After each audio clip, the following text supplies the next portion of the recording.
the ultimate goal that these people have in mind is the goal to create a one-world government run by the banking industry, run by the bankers, and they're doing it in sections. The European currency, the euro, and the European Constitution is one part of it.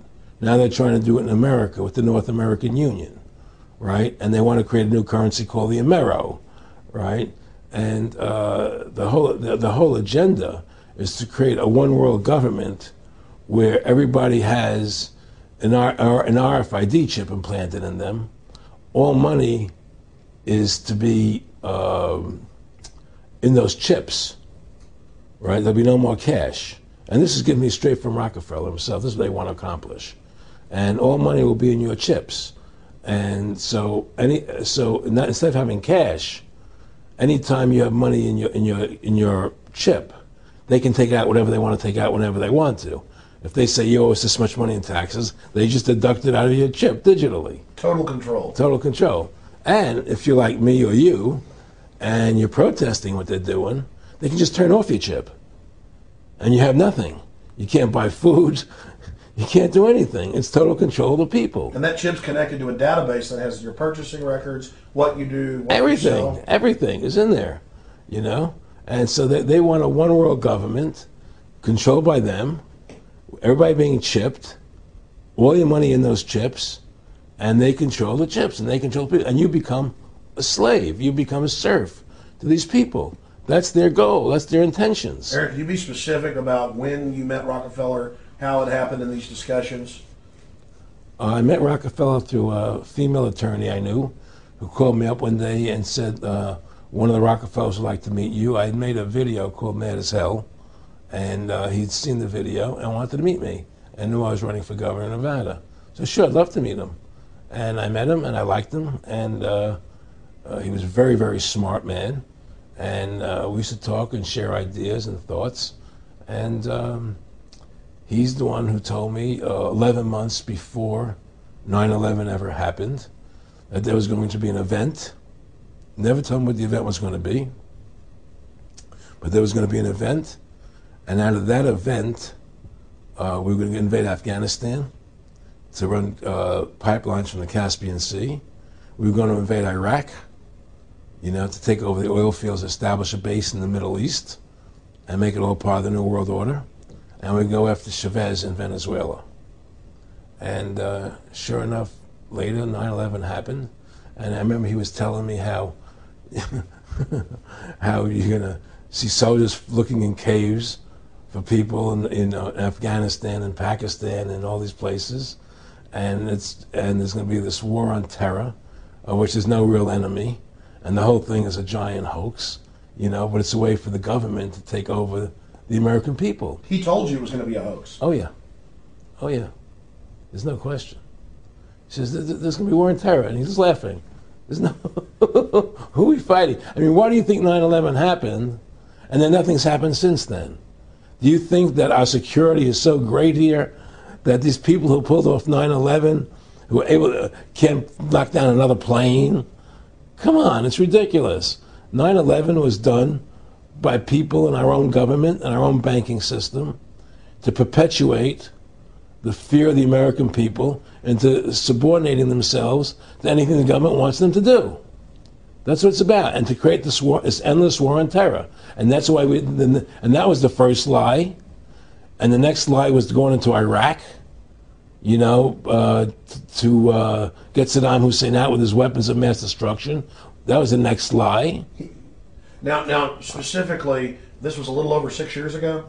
This was 11 months before 9/11. Yeah. And Nick Rockefeller, who's a lawyer, he's become your friend over the previous years, and he's saying to you that there's going to be this big event, and then out of that we're going to have a war on terror, and it's just going to go on and on. Right, an endless war on terror without any real enemy. That you can never, so you can never define a winner. And did he say that it's going to be perfect because you can't define an enemy? It just goes on and on. Yeah, because you can't define a winner. There's no one to beat, so it goes on and on forever. And they can do whatever they want. They scare the hell out of the American public. Look, this whole war on terror is a fraud. It's a farce. It's very difficult to say it out loud because people are intimidated against saying it. Because if you say it, they want to make you into a nutcase. Let's But be the truth has to come out. That's why I'm doing this interview. The fact of the matter happens to be that the whole war on terror is a fraud. It's a farce. Yeah, there's a war going on in Iraq because we invaded Iraq. And people over there fighting, you know.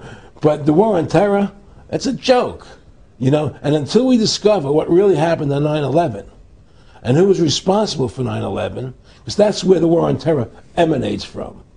That's where it comes from.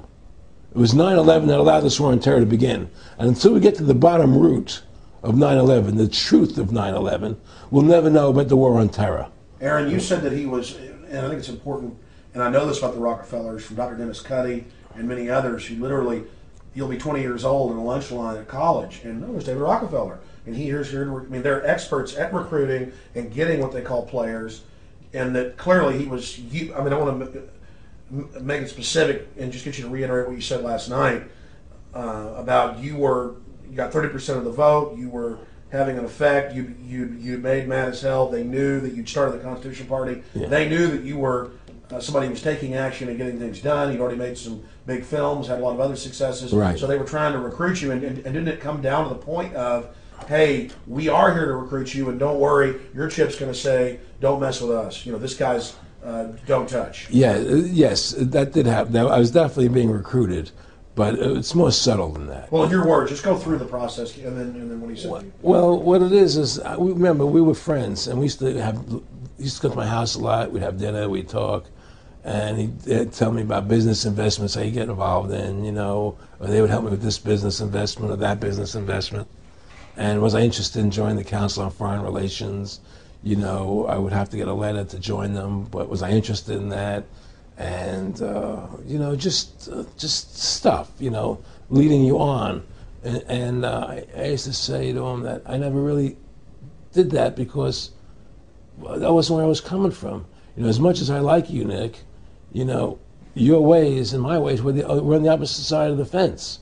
You know, I don't believe in enslaving people, you know, and he would come back with, oh, I do? Or? Well, it would be more like, you know... It's better for them. Well, it's more like, you know, how do I put it? It was like, what do you care about them? What do you care about those people? What difference does it make to you? Take care of your own life. Do the best you can for you and your family. What do the rest of the people mean to you? They don't mean anything to you. They're just serfs. They're just people.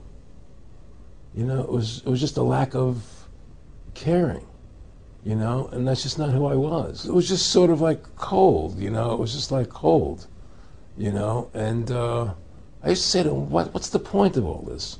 You have all the money in the world you need. You have all the power you need. What's the point? You know, what's the end goal? And he said the end goal is to get everybody chipped, to control the whole society. To have the bankers, the elite people, you know, the bankers and some governor controlling the world. And I said, do all the people in the Council on Foreign Relations believe this way you do? He said, no. You know, most of them believe they're doing the right thing.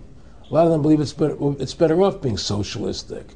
You know, we have to convince people that socialism is really capitalism. Because America's becoming a socialist country. It's a communist country today. Well, one of the things they told me was that he was at the house one night, and we were talking, and he started laughing. He said, Aaron, what do you think women's liberation was about? And I said, I had pretty conventional thinking about it at that point. I said, I think it's about women having the right to work, getting equal pay with men, just like they won the right to vote, you know? And he started to laugh. He said, you're an idiot. And I said, why am I an idiot? He said, let me tell you what that was about. We, the Rockefellers, funded that. We funded Women's Lib, you know? And we're the ones who got all over the newspapers and television, the Rockefeller Foundation. He says, and you want to know why? He said, there were two primary reasons. And they were, one reason was we couldn't tax half the population before Women's Lib. And the second reason was, now we get the kids in school at an early age. We can indoctrinate the kids how to think. It breaks up the family. The kids start looking at the state as the family, as the school, as the officials, as their family, not as the parents teaching them. And so those are the two primary reasons for women's lib, which I thought up to that point was a noble thing. You know, when I saw their intentions behind it, where they were coming from when they created it, the thought of it, I saw the evil behind what I thought was a noble adventure.